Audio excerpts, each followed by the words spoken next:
It's not just a normal solar eclipse, and even if it was, that would be bad news enough. Upon further investigation, I have far more confidence in the things that I have already said. Let me show you what I have found. 7.4 earthquake and several aftershocks hit Taiwan yesterday, 8 days after a total lunar eclipse hit the Pacific plate and the North American plate at the same time. For reference, the lunar eclipse covered this area right here over top of the divide between the Pacific and North American plates. The earthquake was over here in Taiwan, on the other side of the Pacific plate. Correlation does not equal causation. The title of this paper, published in 2019, The Combined Effects of the Gravitational Forces on the Tectonic Plates on Earth's Surface Exerted by the Moon, the Sun, and the Other Planets, are one of the main reasons of the earthquakes. This article, published in 2023, the Moon's pull is so strong it may trigger earthquakes on Earth. Scientists are still baffled by its power. This article, published in 2016, Moon's pull can trigger big earthquakes. Big earthquakes, such as the ones that devastated Chile in 2010 and Japan in 2011, are more likely to occur during full and new moons, the 2 times each month when tidal stresses are highest. There's no shortage. The Sun and Moon are linked to earthquakes along the San Andreas Fault from 2016. Let me nerd out a little bit, hold on. A total solar eclipse requires a new moon, and when they are lined up, so is their gravitational pull on the Earth's surface. A total lunar eclipse requires a full moon, and the Sun and the Moon are pulling against each other. Now hold on a minute, that full moon, full lunar eclipse that we just had covers the same exact area as that total solar eclipse we're about to have on April 8th. And the moon has already caused an earthquake. This is the annular ring of fire eclipse we had last year. During an annular eclipse, you get a ring of fire because the moon is too small to totally cover the sun. This is the total eclipse we had in 2017. This is the total eclipse we're about to have on April 8th. Now, back on the 20th of March, I said, so that the new moon of a solar eclipse is like a barge passing under a bridge and hitting one of the supports. Now, I said there might be 2,000 cars pass over that bridge before it collapses. But 6 days later, we saw that if a cargo ship hits a bridge support, it might collapse immediately. But then a few days later, a barge hit a bridge support, and we see that it only damaged it. Yes, I understand. It was very strange that I said that, and then days later it happened twice. What can I say? Listen and watch.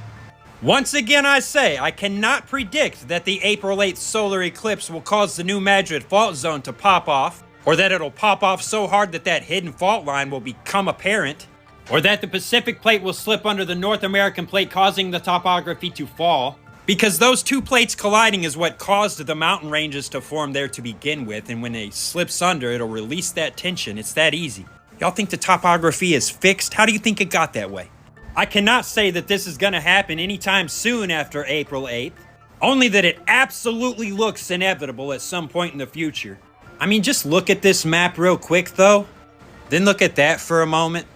And now look at this map of past eclipses and the paths that they make on the face of the Earth constantly. And now let's put them on a flat Earth map just to see that that is the start of a geometric pattern like unto. I want to be clear, a geometric pattern of gravitational and magnetic paths that the Sun and Moon take above the face of the Earth. Such as this one that the Earth and Venus make in 8 complete orbits. And hold on one second, it doesn't matter if the Earth is orbiting the Sun or the Sun is orbiting the Earth, this is the pattern. And this is what that's gonna look like here. And I'm sorry, flat earthers, there is no flat Earth animation that I can find of this right here, but it doesn't matter anyway. If you look underneath the animation, you see the Earth and Venus in 8 orbits. You see Mars and Venus in 7 orbits beside it. And to the right of that is Saturn and Jupiter in 7 orbits. Underneath, that's Uranus and Saturn in 7 orbits. You can see these patterns that are made here. This is sacred geometry, but it's much more than that. Now, these intricate dances that the celestial bodies and the Earth and the Sun and the Moon all participate in with the stars are not just patterns of movement. They are patterns of movement involving forces like gravity and magnetism, or whatever you prefer to call them. I don't care at this point. These are all just labels we put in our own little understandings of stuff and how it works. Is relativity wrong, chock full of errors? Yeah, of course it is. Einstein was a dirt monkey. His brain was made of dirt. But we do the best we can here, with what we have to work with. But science says the forces of the planets and the Sun and the Moon affect the Earth. We know that the stars do also. Muons and neutrinos, I mean. From the stars, bombarding the Earth by the billions and billions and billions every moment of every day all the time. Don't be surprised if Mario jumps a level. Neutrino hit the switches and turned a 1 to a 0, and he just jumped level in an apparent glitch. It's recorded. Go look it up. It is no coincidence that our technology is based on this 369 as told by Nikola Tesla. This sacred geometry can be seen on every level because it is intricate to how the universe itself functions on every level. Forces and gravity and magnetism and such if you need it mundane. It's not mundane. These are celestial heavenly bodies. The Bible says the sun rules over the day and the moon and the stars rule over the night and divide the light from the darkness, and that means more than you think it does. And it really does show on every level. Look at how that one resembles that solar eclipse map we were just getting started on. The only reason this is not a complete and super impressive geometric pattern right here is because it's too small of a span of time in the recordings. You put enough time and recordings in here and it's a full thing. The sun and the moon, the lunar and the solar eclipses, would make a pattern just like this if they were fully recorded. It's just that their pattern traces out over a much longer period of time. This one's just not done yet. It really is just Russian nesting dolls on every level.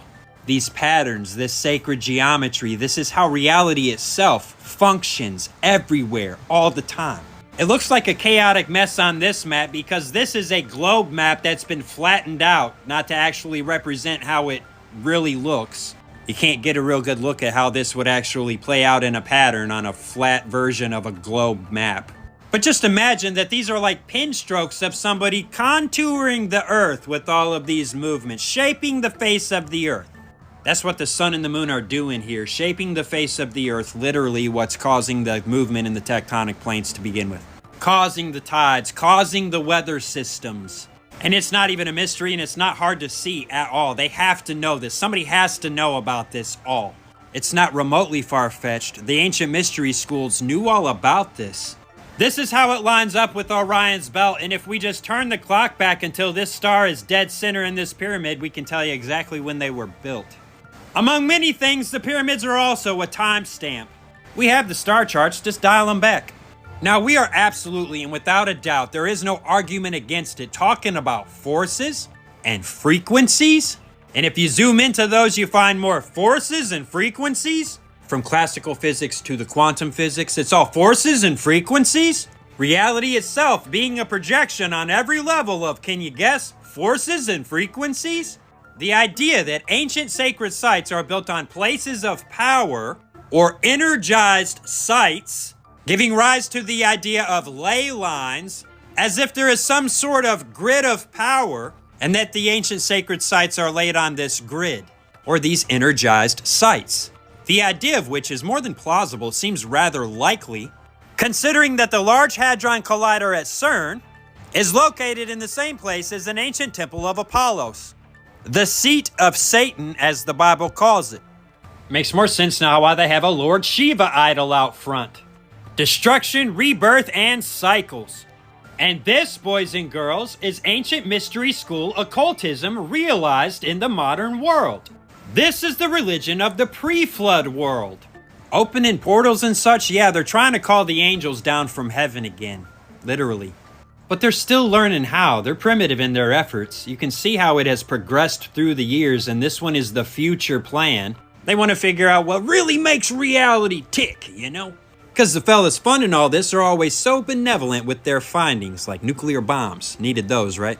Are they doing the devil's work? Yeah, and it doesn't even have to be supernatural. The things that they're going to make with their own hands are going to be evil enough. Anyway, they're firing this thing up on April 8th, the same day as the solar eclipse, for a reason. And I mean, it's an occult ritual. That's why they always have those occult rituals right before they fire it up and such. This is ancient mystery school technology. Now, we're talking about the United States of America because these 3 solar eclipses happened right here. Now take a look at this recent earthquakes map. Now look at this recent earthquakes map, knowing that the sun and the moon are doing this. I cannot say when the Pacific plate is going to slip under the North American plate and flatten out topography.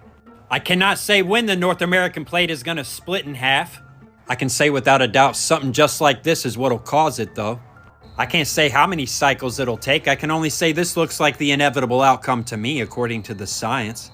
And I know the earthquake in Taiwan was caused by that full moon total lunar eclipse. We'll see.